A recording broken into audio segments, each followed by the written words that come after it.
زمانګه مړې روان دی بدعاتو ته روان دی بدعاتو ته او دا کم چې ژوندي وای کنه نو داسې بدعات او مردارۍ به پسې وکړي دا مړ وي او دا کم ژوندي پاتې چې یاد به ساتي اوس په منګه باندې وصیت فرض دی فرض چې دا وصیت وکړه ګوره چې په جنازه کې زمانه چرته بیت الله جوړ نه کوي او مخ ښکاره نه کوي او مرګ به د چا ولي او وروسته به خو تاسو هم زما دا وصیت دی کو زه مړ او چا زما مخ ښکاره کړی نو په قیامت کې به اقا سړی الله له جواب ورکوي دا سنت خلاف عمل دی دا به نه کې وصیت وکړه کور کې چې مخ مې ګوره پادیرو کې مخ ښکاره کوه د دې لس نقصانات فقهاو لیکلي لس ګناهونه دي د مخ ښکاره کول اوس مولان اوس مجاهدین وی شهید دی او بل طرف ته کوي بدعات نو ولې د شهید مرتبه غرکې نو په دیو کې دا مولانم داسې نه یا چې لکه خدای دې پوهه کا چې ستا دومره مطالعه نشته چې تمام د دیوبند کتابونو زه خو ته د خپلو مشرانو حواله نه درکوم ځکه ته فتوا لګوې وایي پنجپیرې دی فتاوی دارالعلوم دیوبند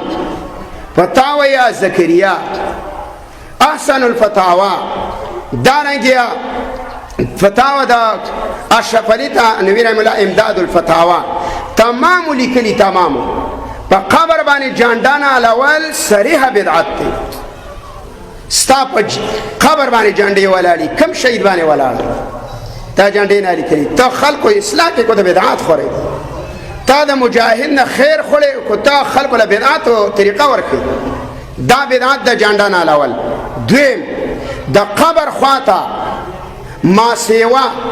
د سورت بقره د اول او د اخر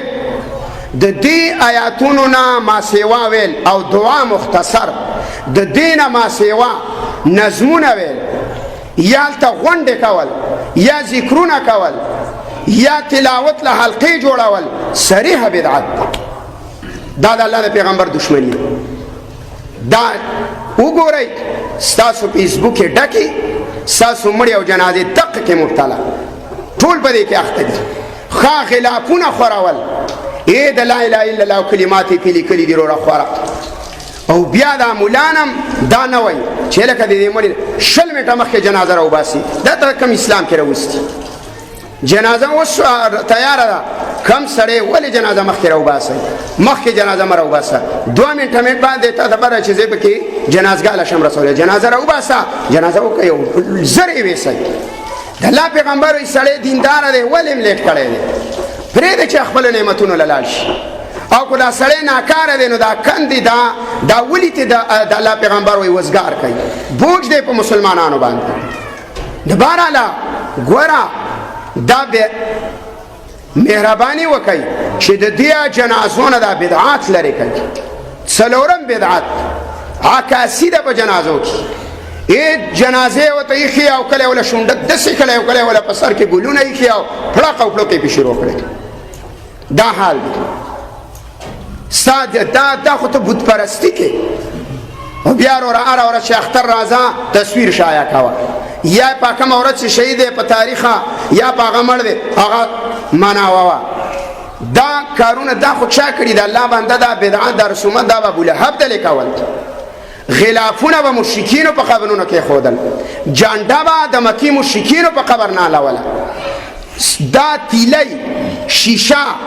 دارنګې په قبر نوم لیکل دا به د مکې مشرکینو کول ستا په قبرونو وروره دغه یې کړې ده دا سنگ مرمر ګټه لیکه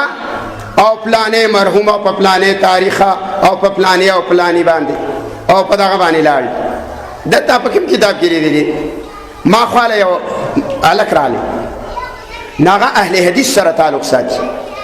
نو زما سره تعلق دی ملګری ما ته ویله چې ورور مې وفات شوی دی او زه شناخته جوړوم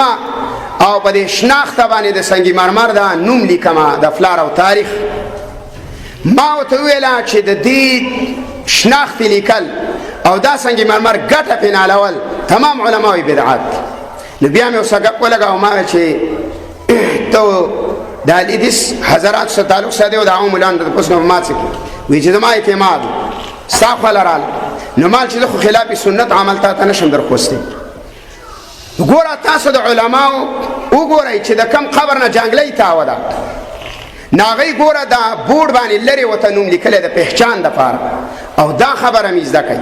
تاسو د دې ګټو نالولو نه فرض جوړ کړي دي د پخوا او د سر ته چې د مړي دا شناختې نالول دا څه فرضي مسله نه ده د الله بنده دا سنت هم نه ده د دې په قصه ځان پوهه که چې دا ګټه نالول په شریعت کې څه حیثیت لري د دې په روایت کې راځي عثمان بن مزعون وفات شو عثمان بن مزعون رضی الله تعالی عنہ دا یو بزرگترین صحابی او رسول الله ته رور ویلې ګران وتړې چې مړ شو نو پیغمبر جنازه وکړه چې کې خودلو نو ګټه راواغسله یو وګدا او د دې سر خواته نه لکړل ویل په دبس په دې نشان او په دې ګټه به زه د خپل رور قبر پیژنم دای د پہچان د پاره کړي وا تا واجب ته ورسوله وسویاله ګټه نشته ولا وګدا ده ولا غټه ده ولا ماتکا دا څه شي جوړ شوی دی څه شي لاړ او مولانا متیر خل ولاړ دا ته نه چې غڅ پرز نه خو نه لکه دا گیټای کېدا و بزا څه پینځم بدعات دا په قبر کې چې د قبر نه د وسړي ډیری جوړ کړه د دې لپاره صحابه مقرر کړي په مدینه کې علی رضی الله تعالی عنہ په ولی تذکر او بیلچه ایخوا او د لوړ قبرونه به ورانول زمنګ پادیرو کې یو قبر هم د سنت مطابق نشته دا ټول بدعات دومره ډیری په ودرو الکه دا دومره د لويش د اوخ دا ګوب نه دی په حدیث کې دا راغلی چې د اوخ د ګوب برابر دا قبر برابر دومره کې دا کې داسې کې دا خو نه ده چې دا بدعات دي دا ځینې اهم خبري صحیح دا هم خبرونه چې زه تاسو خبر نکم او دا سیا بل عالم تاسو خبر نکیا دا په تورتم کې پاتې شو او د الله د پیغمبر طریقه په بدعاتو بدله کوه او د حوض کوثر د وبونه به محروم شو رسول الله صلی الله علیه وسلم خیری کړی دی چې الله دې تباہ او برباد کړي هغه سړی چې زما طریقې بدل برباد کړي غر کې نیو دا جنازې دي سنت لرا ولیکا سنت نه راول او کو چا مړ خپل کار کړي مو ورځي مکه چې کار پروتي مور زې لیدلو نه چې و نه ورته په خپل و پروتي مکه چې اسماته ولخل چنګ کړي پروت خدا تاسو ورشه را غاڼې جوړه کړي بسر سره وردار سره پرې ژوند هم لیدل یا او په ژوند یو سبه قدر نه شپږم بدعات جنازه لیټ کول جنازه په اسلام کې لیټ کول صریح بدعت دي تمام کتابونه به دې هیڅ اختلاف نه تجهیز تکفین قبر تیار جنازه دار کوا جنازه ملک پیښور نه روان دي د لندن نه روان دي سعودي نه روان دي لانیزي نه روان دي د الله خاطر وکي دې مړي له خپل عذاب ورکوي ولی مړی لیټ کې په مړي باندې په کورونو کې شپې کوي مړی وشي څو چې مازیګر مړ شو ماخوستان مازن ورسې جنازه وکړه د پن د رسول الله صلی الله علیه وسلم د مسجد خادم مړل یو روایت کې خادم راځي مسجد وی به جارو کا مرش د شپې صحابه او جنازه الله اکبر لال خفي رسول الله صلی الله علیه وسلم راوتلو بالخادم صحابه ویلا خو بیګا پیغمبر مرش خو رسول الله صلی الله علیه وسلم داونه چې لگا شپوا نو کم از کم زه خو به دې کوټه کې ما ته کوم دا ورته کوله وی چې راوته صحابه د الله پیغمبر موږ تکلیف نشو درکول وصول لندن تم خط لګاو په فیسبوک باندې شایع کا پلانې مړ دی او پلانې مړ نو ته تکلیف خلک ولا ورکې کنه ته ثواب ګټي دا کم خلک چې حاضر دی د نږدې دی خو جنازه به وکي او کوته وی چې زما جنازه غټه وشي او په دې به او بخل شم د عبد الله بن ابي بن سلول جنازه رسول الله کړي او والله ونه او الله په ډایرک آیات راولېګو چې پیغمبر دا خو یو جنازه ده چې یا جنازه په وکي الله ویني بخم عمل دې برباد دي چې زما است عمل نه چې عمل دې ټیکو نو په ابو ذر پر ابزه کې مړ شو قبر امزان لا جون امزان لا او دارنګ په یو څادر کې ولا څور کړه کفن ولا ورکو خو الله تنه خوشاله الله نو کو جنازه دی ونشولا ام فکر مکوما چې عمل دی برابر چې عمل دی برابر جنازو ته ضرورت نه مصعب بن عمر وفات شو صحابه چې په خیبه مولا پټول سر به ښکارا کېدل او چې سر به مولا ښکارا کو نه په خیبه ښکا چې سر به مولا چې سر به مولا ښکارا کو په خیبه مولا پټکلې نبی به سر ښکارا نو رسول الله صلی الله علیه وسلم فرمایل چې دا د سوکیا چې دا په دې په خو باندې ترخه واچوي او دا په دې سر باندې دا صادر واچوي عبدالرحمن بن عوف ډوړی تناسته سالنون رال سالن را چوت کو چغه کړه پاتېدلا ویل مصعب بن عمر داغه ویل کفن نو زمونږ د سالنو ته. اوس بعضې حضرات دا خبره کوي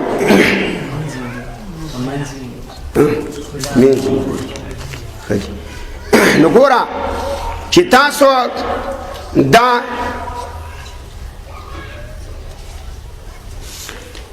دا مسله چې یاره یو سړی په قبر دې دپاره جانډه نه هلوي چې دا نښه ده چې زه د کلمې دپاره څه شومه شهید شومه کلمې دپاره. نو ولې دا رسول الله سره جایداد دپاره مړ دی پیغمبر حکمي شهید دی ښه دا زار یهودیانو ورکړي یهودو ولا په بزه کې زار اچلي رسول الله نوڼۍ کړې وه جبریل راغلی دی کې زار دي نو پیغمبر پاڅېدل او هغه نوڼۍ د خولې نه ګزار کړه. صحابه کرام وایي چې عایشه رضی الله تعالی چې کله به هم دا ورځې رالي نو رسول الله صلی الله علیه وسلم باندې به اقه تبه راتلله د هغه زارو اثرو او د اقه زارو د اثر د وجې نه پیغمبر مړ دی.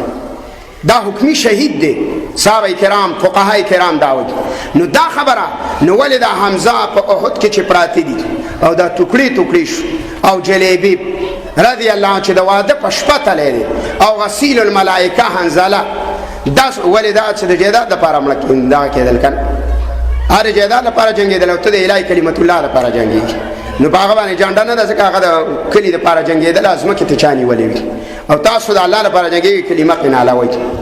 موږ له د صحابه کرامو د پیغمبر طریقه ده موږ اکابره جدیات د هغوی احترام په خپل ځای باندې کوو خو چې کم خلاف سنت کوي هغه ورسره نه منو. وا زما استاد ولې نه او که زه خلاف سنت کوم نو ما طلباو ته ویلي چې د قیامت په ورځ باندې به ستاسو غاړه بند دی که ما یو غلط کار کوو تاسو ما ته ونه ویل چې دا خلاف سنت تاسو به قیامت کې جواب کوو. بهرحاله مسله مې دا مې دې پورې ویې وړله مسله